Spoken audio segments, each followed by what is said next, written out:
ایک مرغی نے میری ریوو کار کے پیچھے جا کے انڈا دے دیا. جو ریوو ہے نا ڈھالا میں جہاں گارڈ بیٹھتے ہیں وہاں انڈا دے دیا اس نے. اب روز وہیں بیٹھ کے انڈا دے رہی ہے. 7-8 انڈا دینے کے بعد کڑک ہو کے وہیں بیٹھ گئی. اب اس کو جہاں بھی اٹھا کے لے جاؤ اس نے ادھر ہی, اتنی ڈھیٹ مرغی, نسلی مرغیاں ایسے ہی ہوتی ہیں, وہیں بیٹھ رہی. ہم ہٹا کے تھک گئے, وہ ہٹ نہیں رہی. اب کیا ہو رہا ہے میرے ساتھ کراچی میں ہر جگہ بیان کے لیے جا رہی ہے وہ.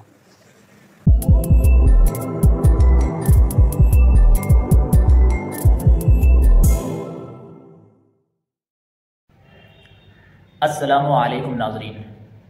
دوستو آج پھر ہم مولانا طارق مسعود کا آپ کو ایک چھوٹا سا کلپ سنائیں گے.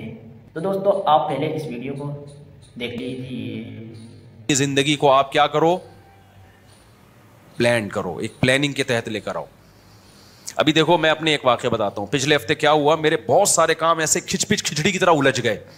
مجھے تفسیر کی ریکارڈنگ کروانی ہوتی ہے, مجھے مسائل جو جمعرات اور ہفتے کو چلتے ہیں ان کی ریکارڈنگ کروانی ہوتی ہے, مجھے جامع الرشید میں مطالعہ کرنا ہوتا ہے سبق پڑھانے کے لیے.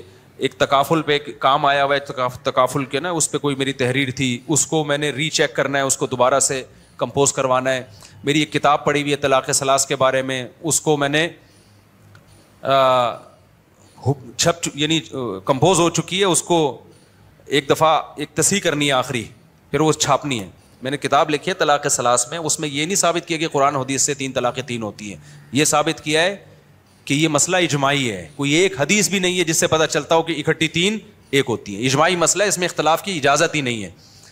تو کافی پہلے لکھ لی تھی, اب ٹائم ہی نہیں مل رہا اس کو, وقت ہی نہیں مل رہا اس کو چھاپنے کے لیے. اور بہت سارے کام ہیں, گھر کے بہت سارے کام ہیں. کچھ یونیورسٹی میں جانا ہے جہاں کچھ پریزنٹیشن پیش کرنی ہے, اس کی تیاری کرنی ہے. تو جب آدمی کی کھچڑی پک جاتی ہے نا اتنی ساری, پھر مرغیاں ہیں. اب ایک کام یہ بھی ہے, مجھے شوق ہے مرغیاں پالنے کا, اور یہ بھی میرا کام ہے بھائی. میں اس کے بغیر تو میں تو پاگل ہو جاؤں. سارا دن آدمی دماغی کام میں لگا رہے تو یہ تو پاگل ہو جائے گا. تو جب تک آپ پلاننگ نہیں کرتے نا تو کیا ہوتا ہے, اس کا نقصان ہوتا ہے. غیر مفید چیزیں زیادہ آ جاتی ہیں آپ کی زندگی میں, اور مفید چیزوں کو ٹائم بولو نہیں ملتا. اب مرغیوں کو بھی میں نے ٹائم دینا ہے. وہ کیسے ٹائم دینا ہے؟ مرغیاں جہاں انڈا دیتی ہیں وہیں بیٹھ جاتی ہیں جا کے کڑک ہو کے. اب دیکھو یہ کوئی انسانیت ہے یار. ایک مرغی نے میری ریوو کار کے پیچھے جا کے انڈا دے دیا.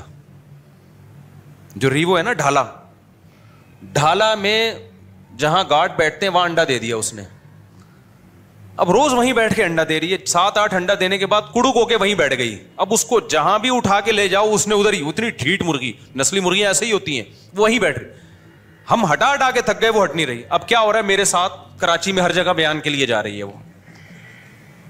ہم نے کہا یہ تو ڈھیٹ ہے, یہ تو ہٹ کے. جو نسلی ہوتی ہیں وہ بڑی ڈھیٹ ہوتی ہیں, جہاں انڈا دیا ہے وہیں بیٹھے گی وہ, چاہے انڈا ہو یا نہ ہو. وہ کہہ رہی انڈے یہیں لا کے رکھے گا تو میں, کیونکہ مرغی کو ڈر ہوتا ہے کسی اور کے انڈے میرے نیچے رکھ دے گا یہ لا کے. جو بہت نسلی ہوتی ہیں ان کی بات. عام مرغیاں تو مجھے کسی نے ملتان سے گفٹ دی تھی, بڑی خاندانی مرغی تھی وہ نہیں ہٹی بھائی اپنی جگہ سے. اس نے کہا ایسی کی تیسی, انڈا یہاں دیا ہے وہاں بیٹھ گئے, تو اس مرغی کسی اور کے انڈے ہوں گے, بیٹھ میں جاؤں گی تو میں اپنے بچوں کو نکالوں گی, کسی اور کے بچوں کو نہیں. تو اب وہ جہاں ہم جا رہے ہیں لوگ بھی دیکھ رہے ہیں یہ مفتی صاحب مرغی کدھر. تو یہ بھی میرا ایک کام تھا کہ یار اس کو میں کیا کروں بھائی, کوئی نیٹ پہ سرچ کر کے کوئی ایسا کیج بنا دوں, کوئی انڈے لا کے رکھ دوں کہ ہمیشہ مرغیاں وہیں انڈے دیں اور پھر وہیں بیٹھیں, ہمیں سہولت ہو جائے گی. یہ بھی ایک کام.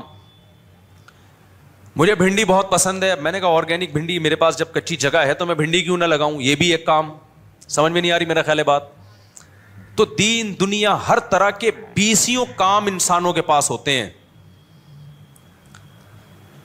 پھر صحت کو مینٹین رکھنا ہے, جاگنگ کرنی ہے, ایکسرسائز کرنی ہے, یہ بھی ایک کام ہے یا نہیں ہے. سب سے پہلے تو صحت کو ٹائم دو, کیونکہ صحت ہے تو سب کچھ ہوگا, صحت نہیں ہے تو سارے کاموں کی ایسی کی تیسی. میں جب روٹین بناتا ہوں نا تو نمازیں اور یہ تو اسلام کے ارکان ہیں نا, یہ تو کرنے ہی کرنے ہیں, یہ تو صحت پہ مقدم رکھنا ہے. اس کے علاوہ جو فرائض واجبات سے ہٹ کے سب سے پہلے جب میں پلاننگ کرتا ہوں تو سب سے اوپر ہیلتھ کو رکھتا ہوں. کس کو بولتے کیوں نہیں بھائی؟ ہیلتھ. کھانا کیا ہے اور روٹین کیا ہوگی آپ کی ہیلتھ کو مینٹین رکھنے کے لیے. اور یہ آپ سے بھی کہہ رہا ہوں, کیونکہ اگر آپ پلاننگ بڑی خوبصورت کر لیا آپ نے اور آپ کی کھانے کی پلاننگ ہے ہی نہیں, تو بغیر پلاننگ کے جو کھائے گا نا اس کی ایسی کی تیسی. اس خوش فہمی میں مت رہو کہ اس زمانے میں ہم جو چاہے کھا لیں, جو چاہے پہن لیں, جیسے چاہیں لائف اسٹائل رکھیں, ٹھیک رہیں گے. اس زمانے, پہلے لوگ ٹھیک رہ لیتے تھے, اس زمانے میں ٹھیک رہنا ممکن نہیں ہے. متذلہ العالیہ, جو سامنے آیا کھا لیا, یہ نہیں ہو سکتا. تو یہ آپ کو فیصلہ کرنا ہے آپ نے کیا کھانا ہے. یہ سامنے والے نے فیصلہ نہیں کرنا کہ آپ کو کیا کھلانا ہے اس نے, یہ ہمارا فیصلہ ہوگا. ورنہ لوگ تو کھلاتے رہیں گے, مرغے کھلاتے رہیں گے, گھی جو آج کل مارکیٹ میں آ رہا ہے وہ کھلاتے رہیں گے, بریانیاں پھڑواتے رہیں گے. کبھی کبھار تو ٹھیک ہے باپ, یا گھر میں جو کچھ پک رہا ہے, اگر آپ کو سمجھ میں, آپ کو لگتا ہے کہ بھائی یہ اس اب صحت کو کے حوالے سے یہ ٹھیک نہیں ہے, تو آپ گھر والوں کو بولیں گے میری مرضی کی چیزیں پکاؤ یہاں پہ, آپ کی مرضی کی ہفتے میں ایک آدھ دفعہ ہم کھا لیں گے. سمجھ میں آ رہی ہے بات کہ نہیں آ رہی؟ اب میں نے گھر میں اصول بنایا ہوا ہے, بھائی مجھے کھانا دیسی گھی میں پکا کے دو, نہیں ورنہ ہم نہیں کھائے گا. جاؤ, اگر دیسی گھی نہیں ہے تو کوئی بھی آرگینک آئل میں, ورنہ نہیں کھا رہے. جاؤ, یہاں بدماشی کر رہا ہوں, گھر میں چلتی نہیں ہے بس. ایک دفعہ بولتا ہوں پھر کھا لیتا ہوں. سمجھ رہے ہو کہ نہیں؟ تو اچھا خیر, تو پلاننگ میں اب پلاننگ کرنی پڑتی ہے. وقت بہت تھوڑا ہے لیکن یہ مضمون بہت اہم ہے, کیا کریں. اب دیکھو ایک اور میں مثال دیتا ہوں. یہ میں آپ کو مثالیں اس لیے دے رہا ہوں کہ یہ ہر چیز میں جب تک پلاننگ نہیں ہوگی کچھ بھی کام نہیں کر سکتے آپ. اٹرم پٹرم کچھ کام اہم ہوں گے, زیادہ تر غیر اہم کام ہوں گے. اب میں اگر پلاننگ نہ کروں تو پتہ ہے کیا ہوگا, آپ اگر خود پلاننگ کر کے اپنے آپ کو سیدھا نہیں کرتے نا, تو کسی اور کی پلاننگ کا اور کسی اور کے ویژن کا حصہ بن جاؤ گے آپ.